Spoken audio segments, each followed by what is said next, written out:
Kwanza tunamshukuru Mwenyezi Mungu, mechi imemalizika salama.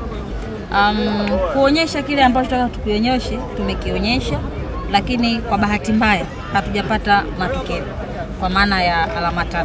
Kwa sababu unaweza ukaona kwamba kama ambavyo nimezungumza jana, lengo la Tabora United ni kuhakikisha kwamba tunafanya vizuri katika michezo hii ambayo imebakia, aidha iwe nyumbani ama ugenini, ili tuweze kutimiza malengo yetu ya kwenda kumaliza nafasi 4 za juu. Lakini bado kupoteza kwa mchezo wetu wa leo haimaanishi kwamba Tabora hatukuwa bora. Tabora tulikuwa bora na vijana wetu wamecheza vizuri, wamepambana kabisa. Wale ambao walikuja uwanjani kushuhudia Al Ahly ya Tabora, Mamelodi, Kaizer Chiefs na Chipa United, nafikiri burudani wameiona, lakini tuwa disappoint kwa kutokupata alama 3. Lakini tunasema ndio sehemu ya mchezo. Unaweza ukamwona JKT yupo katika hali mbaya sana. Kwa hiyo na sisi Tabora ndio tuna hiyo bahati mbaya sana. Tunakutana na zile timu ambazo zipo zinataka zinawasiliana na Israeli muda wote. Israeli anaambia ili mpone unatakiwa unywe drip, ule machungwa, ule ndizi, unywe maji mengi, ulale sana. Kwa hiyo ndio timu ambazo tunakutana nazo. Lakini matokeo yake ndio hivyo. Kwa hiyo mechi imeshaisha. Hatuna excuse ya kusema kwamba labda tumepoteza kwa sababu 1, 2, 3. Hapana. Tumepoteza kama sehemu ya mchezo na inatupa nafasi sisi kama timu ya kwenda kujipanga. Sasa hivi tunakwenda katika mapumziko ya kupisha kalenda ya FIFA. Nafikiri mechi ambayo utakayorudia sisi tarehe 1 dhidi ya Yanga, hapo nafikiri kwa tunazungumza lugha nyingine tofauti na lugha ambayo tunazungumza hivi sasa. Zile nafasi 4 za juu. Kwa mwenendo huu kama Tabora ikienda hivi hatuwezi tukawa tunatabiri kama waganga wa kienyeji tunapiga ramli. Sawa Kwa sababu ukianza kupiga ramli sasa hivi ukisema kwamba kwa mwenendo huu Tabora hatomaliza nafasi ya 4, nitakukatalia. Kwa sababu hii Tabora ambayo imepoteza leo ndio Tabora ambayo imeshinda michezo 18 iliyopita.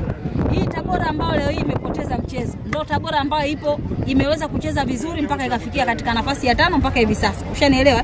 Kwa hiyo kupoteza mchezo mmoja sio kwamba ndio tumepoteza michezo yote ambayo mpaka hivi sasa tunaweza kusema kwamba michezo ambayo imebakia. Tumebakiza baada ya kucheza leo mechi 23, tumebakiza michezo 7. Katika michezo 7 tuna mechi 2 za kucheza nyumbani, mechi 5 za kucheza ugenini. Na sisi Tabora huwa hatunaga ugenini wala nyumbani. Kokote pale tunaweza tukapata matokeo. Kwa hiyo kupoteza kwa mechi yetu ya leo haitutoi kwenye focus ya kumaliza nafasi ya 4, haitutoi kwenye focus ya kupambana msimu ujao tushiriki mataifa. Bado tuna hiyo nafasi.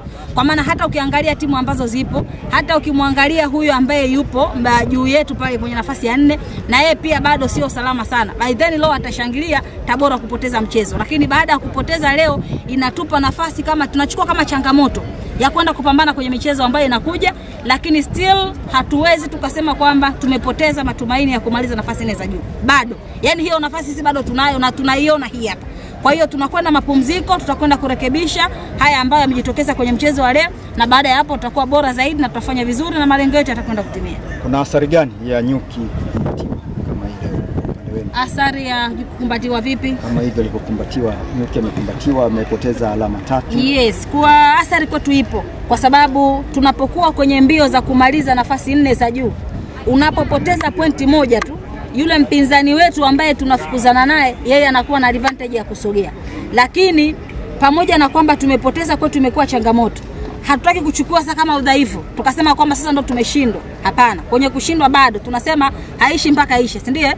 Kwa hiyo kwa sababu ligi inamalizika mwezi wa 5 na tumebakiza michezo 7 kabla ya kumaliza msimu 2024-25, kabla hatujamaliza msimu Tabora tutatangaza kuwa nafasi 4 za juu. Yaani kabla ligi haijaisha, msimu hatujamaliza, Tabora lazima tutakuwa tumeshamaliza nafasi 4 za juu. Na lolote la kuzungumza na wana Tabora ambao wako Mwanza na ambao wamebakia Tabora kwa hiki ambacho kimetokea leo? Kikubwa niwaombe tunaomba tu radhi mashabiki zetu kwa sababu hawajazoea Tabora kupoteza mechi mara kwa mara. Nafikiri tangia duru ya pili imeanza, huu ni mchezo wetu wa pili tunapoteza. Kwa hiyo tuchukuliane kwamba hii ni sehemu ya mchezo ambayo tunapaswa kuchukuliana kama hivyo ambavyo imetokea. Lakini sasa tunapaswa kuendelea kushikamana zaidi na kuwa moja zaidi, lakini pia kuwapa support kubwa wachezaji wetu ambao ndio wanatupambania wanapokuwa uwanjani ili tuweze kupata matokeo mazuri. Na mimi ninawaambia kwa niaba ya wachezaji, kwa niaba ya management, Tabora United nafasi 4 za juu tutamaliza. Yani hiyo sio story na wala sio propaganda. Yani tutamaliza kwa sababu tuna mechi ambazo tunaona kabisa kwamba hizi tutashinda. Hii leo tumpongeze JKT kwa mbinu ambazo ametumia, ameshinda, tunamshukuru kwa sababu na yeye mwenyewe hana hali nzuri, yuko katika hali mbaya. Anaweza muda wote, ndo zile timu ambazo zinawasiliana na Israeli. Anamwambia leo kunywa maji, kesho kula matunda mengi, kula ndizi nyingi, usitembee sana, ndio timu ambazo tunazokutana nazo. Kwa hiyo tunaweza tukasema kabisa kwamba hali yetu sisi bado ni nzuri ya kwenda kumaliza katika nafasi 4 za juu. Shukrani.